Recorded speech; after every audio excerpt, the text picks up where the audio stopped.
JAYAYENN, asks, can hashtag 3030 everything, I'll explain, can hashtag 3030 everything apply during any overuse injury / rehab? So he's referring to tempo.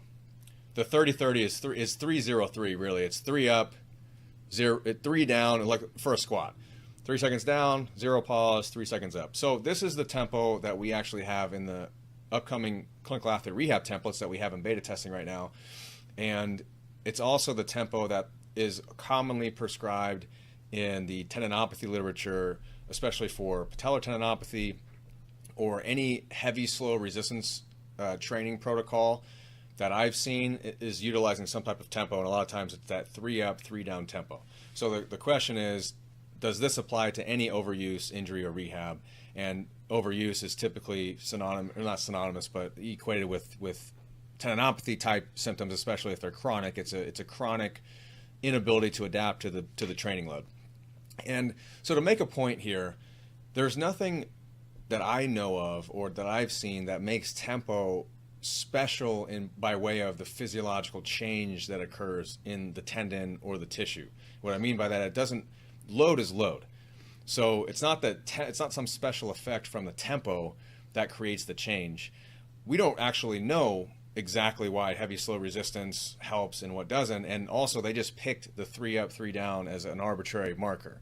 So it could have very well been 4 down, 4 up, which would be awful, or 5 or 2 or 2.5 or something like that. So there's nothing special about 3, it just happens to be what they picked. I think the benefits of tempo work in general are that it's a self-limiter in terms of external intensity, meaning that you can make light weights still hard and you can still get lots of time under tension, and you can still get a high internal intensity rating, like aka RPE, while you're staying below an external intensity threshold. So let's say you're having knee pain with squatting, but your trigger is only like 80% and above of your 1 rep max, or let's say it's 60% and above, and you're like, well shit, I can't lift anything above 60%, I can't train. Well, sure you can.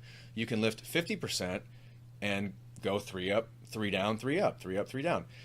And lightweight will become difficult. You'll get time under tension. The tissues will at least get as much loading as you can possibly give to them, but you're staying under your external intensity threshold. And that's the beauty of tempo.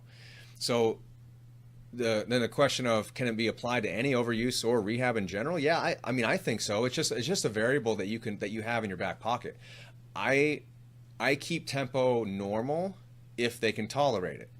So if somebody's got an intensity threshold, let's say at 80% and above, like my back hurts when I deadlift 80% of my 1 rep max, my hip or knee hurts when I squat 80% and above, and same with the shoulder, then we'll keep tempo the same. We'll stay under that external intensity threshold, but if I can keep tempo normal, I'm typically going to do that because that's what's specific to the task. It's when we're not able to get the type of frequency or volume that's going to create an adaptation, and I feel that they're deconditioning. It's like, okay, let's dial down the external intensity, but let's start going slower so we can actually get some reps in.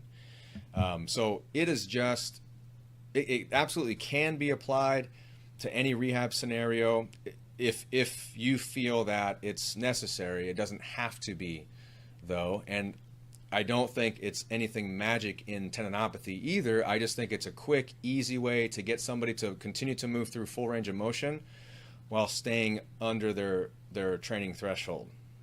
Jared, what are your thoughts on that? I mean, this is going to be a spoiler alert for pretty well everything, I think, but I agree with all that. I use tempo. Well, tempo, just as you said, is another principle, another variable that we can manipulate the same way we can manipulate intensity and volume and frequency and, range of motion and all of that. So I also like to use it sometimes when I really want to make sure that someone can own, quote unquote, own positions as they're moving through a given range of motion. Because if you slow something down, it becomes harder to hide positional faults. And also, like you said, it makes lighter weights feel a lot heavier, so you can still get that training stimulus at a lower intensity. So I can think of someone offhand, someone I'm working with right now. He's been dealing with some medial knee pain and some other, well, primarily knee pain, a little bit of hip issues. Been training for a while, plays basketball, hasn't really been able to make a lot of progress with his lower body training, especially because of these issues. So when we started up, we made sure nothing hinky was going on, and there wasn't. This is also a long-standing thing. I think somewhere in the order of 3 years or something. So the rest of the assessment consisted of watching him squat and deadlift, and so watching his regular squat looked okay. There are a couple of things that I wanted to change. So I wanted to make it tempo box squats to start.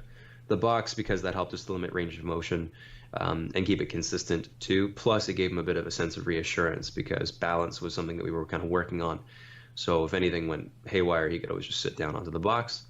And then we slowed it down so that way I could see what his positioning looked like. And that kind of tipped me off to the fact that we need to brace a little bit better and start better. And then that ended up having a bunch of really positive carryover to the rest of the squat. And same sort of thing with his deadlifts. We didn't end up doing tempo deadlifts. I've done them. In fact, you prescribed them for me, Quinn. They're awful. But they help. It depends on the thing you're trying to do. They can be a really useful tool, and they can drain your soul from you at the same time. This is totally anecdotal, but I've heard Greg Lehman talk about I guess it would be considered an example of diffuse noxious inhibitory control, where essentially it's a noxious stimulus overriding another noxious stimulus. And Greg's talked about deadlifts, if they're heavy enough, it can help with pain mitigation, which sounds counterintuitive, but the thought is like it's such a sensory overload when you've got something heavy. Your body doesn't worry about, like, assuming we've ruled out some type of like structural pathology or some type of acute inflammatory process, but like a chronic pain, the sensory overload is so strong with a heavy lift, you kind of forget about the pain. And so like tempo is such an intense, especially like a tempo deadlift, like you can imagine the tension that you're on when you're doing that in both directions. You're just trying, like, everything is working. You're getting sensory stimulus from literally every part of your body, which almost just makes you numb. Like if you've ever tried that, Take almost out of that sentence. Like I didn't feel things after. Yeah, right, exactly. And that's not like, obviously we're not, just bro and ignore the pain and just train really hard.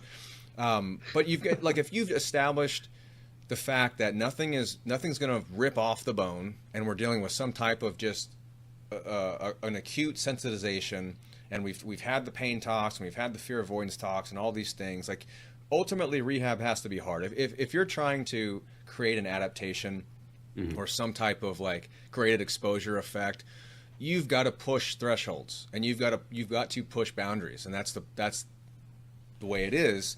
And tempo work is a tool to allow you to do that. Absolutely. Love it.